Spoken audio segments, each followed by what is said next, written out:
주셨는데 네. 좀 구체적인 목표가 있으실까요? 이번에 저희가 뭐 지지율 분석이나 또 투표소별 득표율 분석을 해보니까 결국에는 젊은 세대 중심으로 저희가 전략적으로 도전해봐야 지역구들이 이제 보이기 시작합니다. 특히 지방선거라고 하는 것은 기초의원부터 시작해서 저희 풀뿌리 조직을 만들 수 있는 좋은 기회이기 때문에 굉장히 전략을 짜서 이렇게 움직일 수 있도록 하겠습니다.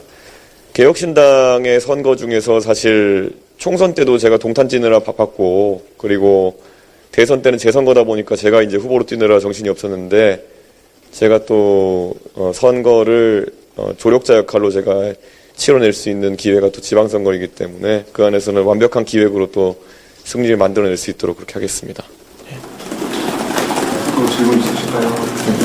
네. 이번에 영남 지역에서 득표율이 두 자릿수를 못했는데 좀 그런 구체적인 피해 요인 같은 것들을 좀 말씀해 주시면. 아무래도 저희가 분석하기에는 뭐 막판에 사표 심리론을 굉장히 국민의힘에서 세게 걸었다라는 인식이 있습니다. 실제로 저희가 뭐 제 준스톡 앱 거기서도 저희가 실시간으로 계속 조사를 해봤는데 주변에서 사표 방지론의 얘기를 하는 경우가 굉장히 많았다라는 이야기가 있었고, 저는 지방선거는 다를 것이다 이렇게 생각합니다. 지방선거에서는 많은 유권자들이 지역의 일꾼을 뽑고 또 그리고 정책적인 어떤 이해관계를 따져서 투표하는 경우가 많기 때문에 충분히 준비할 수 있다 그런 생각을 하고 있습니다. 이번에는 제가 그래서 선거 이틀 앞두고 얘기했던 것처럼 김문수 후보 측에서 어떤 지표에서도 이기기 어려운 상황 속에서 사표 방지론을 통해 가지고 한 2, 3% 정도의 지지율을 빼가려고 했던 것이 아닌가 그런 생각하고 있습니다. 네, 질문 또 있으실까요? 기존에 진행하시던 학생목자 프로그램 계속 진행하시는 것인가요? 예, 학식목자 프로그램은 저희가 굉장히 호응이 좋았고, 무엇보다도 이제 그걸 전환해가지고 대학교별 대학생위원회 조직으로 저희가 조직하려고 바로 어제부터 착수했습니다. 그렇기 때문에 저희는 정말 세대 기반 정당이라고 하는 것이 굉장히 어려운 시도입니다. 왜냐하면 차라리 지역별로 지지층이 몰려있는 것이 소선거 구사에선 당선자를 내기 쉬운 그런 구조인데, 하지만 저희가 또 전국 정당화한 데 있어가지고는 이렇게 조금씩 아래로부터 차오르는 지지율을 가져가는 것도 해볼만 하다. 저희가 사실 이번에 지역을 가리지 않고 고른 득표율을 얻었거든요. 수도권 지역에 조금 높은 득표율이 있고 지방은 고르게 득표율을 얻었는데, 저는 세대 기반 정당의 어떤 시도를 이어나갈 수 있도록 그렇게 하겠습니다. 오늘 홍준표 전 시장이 6월달에 돌아온다고 했는데 국힘은 안 간다고 해서 혹시 그 부분 얘기한 게 있는지, 개혁신당에 좀 접촉한 게 있는지. 홍준표 시장님이 어떤 구상을 가지고 있는지는 대충은 그때 가시기 전에 제가 들은 바가 있습니다만은 제가 말로 옮기기는 어렵고, 하지만 홍준표 시장님이 후배들을 위해서 또 여러 가지 결국에는 그분도 정치에 있어서 도전의 어쨌든 성격상으로는 마지막 도전이라 생각하고 어떤 새로운 시도를 많이 하지 않으실까라는 기대를 하고 있습니다. 네, 질문. 이제 다시 의원직으로 돌아가시게 되는데 이제 소수 야당으로서 어떤 역할을 좀 해주실 건지. 우선은 저희 개혁신당 내 체제 정비, 그리고 또 동탄 지역구 현안들에 대해 가지고 또 제가 한 몇 달간 놓치고 있었던 것들을 파악하는 과정을 거치고 있습니다. 당연히 우리 동탄의 국회의원으로서 또 열심히 해야 될 부분이 있겠고요. 우선 정치권에서 여야 충돌이 격화되겠지만은 그래도 어느 정도는 신정부가 출범했을 때는 관례상 어느 정도 신정부가 추진한 일에 대해 가지고 좀 어느 정도는 지지를 보내주는 것이 맞다 그런 생각을 하고 있습니다. 하지만 신정부 입장에서도 의석을 많이 갖고 있는 여당이기 때문에 제가 항상 강조하지만 선거법이나 아니면 사법체계나 국회법이나 이런 게임의 룰에 관한 부분을 변경할 때는 여야 합의를 통해 추진하는 것이 옳다. 저는 이렇게 생각합니다. 그래서 사법체계에 대한 무리한 변경이나 이런 것에 대해서는 개혁신당이 할 말을 하겠다. 이런 약속을 드립니다.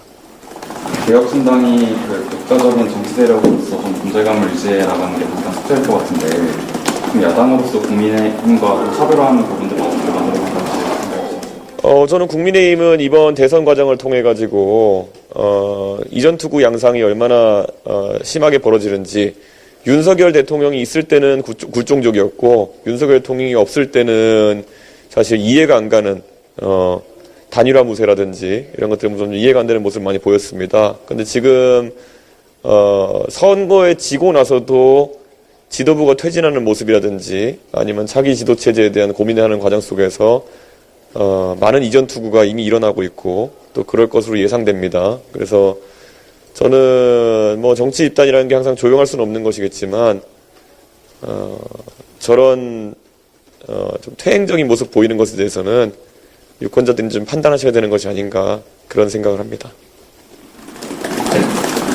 이번 20대 양자분과 상황에서는 높은 지지를 얻긴 했는데 아무래도 다른 세대에서는 좀 지지를 생각보다 높게 나오지 않아가지고 합산성 문제가 계속 나오는데 이에 대해서는 어떻게 보세요? 저는 뭐 관성도 있겠지만은 저희가 이번 선거를 통해서 결국에는 제한적인 접근을 할 수밖에 없었던 부분도 있긴 있습니다. 아무래도 급하게 치러진 선거이기도 했고 또 선거 기간이 절대적으로 짧았습니다. 왜냐하면 3당의 후보가 선출되는 과정이 늦었고 후보가 선출된 다음에도 국민의힘이 때 아닌 무슨 한덕수 단일화 파동을 일으키면서 실제 선거 기간이 3주로 딱 제한되는 그런 상황이 발생했거든요. 저는 그 과정 중에서 저희가 많은 유권자들이 접근하기 어려운 그런 한계가 있었다 이렇게 보고 있습니다. 그리고 뭐 당연히 조직 면에서 저희가 뒤처질 수밖에 없기 때문에 공약이나 이런 것들을 능동적으로 접근하는 온라인을 중심으로 한 젊은 세대와 오프라인에서의 구전이나 이런 것을 중심으로 하는 기성세대 간에 저희가 접근법의 차이가 좀 있지 않았나 그런 생각을 합니다. 그런데 이런 것들도 저희가 당원 배가 운동 등을 통해 가지고 어느 세대도 놓치지 않고 체계적으로 전달될 수 있도록 하겠습니다. 이번에 호남에도 많이 이제 공을 들이셨는데 앞으로 좀 호남에 대해서 좀 어떻게 해나가죠? 뭐 호남 지역의 지지라고 하는 것은 저희가 어떤 선거에서 특정한 지지를 얻기보다는 제 스스로 정치해 나가면서 꾸준히 그 길을 이어가겠다는 그 자세로 보시면 될 것 같습니다. 그리고 호남 지역에서도 특히 광주에서도 조선대나 아니면 전남대 중심으로 해서 그 젊은 세대가 많이 위치한 그런 투표소들 같은 경우에는 저희가 상당한 지지를 얻었다 이렇게 말씀드리고요. 개혁신당은 계엄에도 떳떳하고 그리고 여러 가지 이재명 후보의 포퓰리즘적인 정책에도 떳떳한 정당이기 때문에 결국 이재명 정부가 흘러가면 흘러갈수록 보이는 한계점들이 있어가지고 또 유권자들이 역시 개혁신당이 옳았구나라고 생각하실 지점들이 있을 것이다 이렇게 판단하고 있습니다. 전당대회 어떻게 좀 계획이 나왔습니까? 정치가 뭐 그거야 지도부가 판단할 사안이지만요. 전당대회가 저희가 지난 총선 이후에도 원내중당 등에 가장 빠르게 정비를 마친 것처럼 이번에도 빠른 시점 내에 저희가 정비를 마쳐야 된다는 공감대가 좀 있습니다. 그래서 빠르게 추진하겠습니다. 당대표 이렇게 지방선거를 하는 데 있어가지고 제가 만약에 책임을 져야 한다면 회피하지 않겠습니다. 그리고 무엇보다 당원들께서 어떤 판단을 하시는지 좀 들어보겠습니다. 이번 선거에서 아쉬운 점으로 3차 토론의 발언이 꼽히기도 했는데 다시 돌아간다고 해도 그런 발언이 저는 솔직히 말씀드리지만 그때 완화했음에도 불구하고 그 정도로 불쾌감을 느끼실 분들이 있는지는 제가 예측하지 못했습니다. 그래서 돌아간다면 그렇게 하지 않겠죠. 이것을 알고 간다면은. 근데 뭐 당연히 후보의 검증 차원에서 나올 수 있었다 이런 얘기를 생각하고요. 앞으로 그런 표현할 때 조금 더 순화할 수 있도록 하겠습니다. 질문 있으실까요? 네, 여기까지 하겠습니다. 예.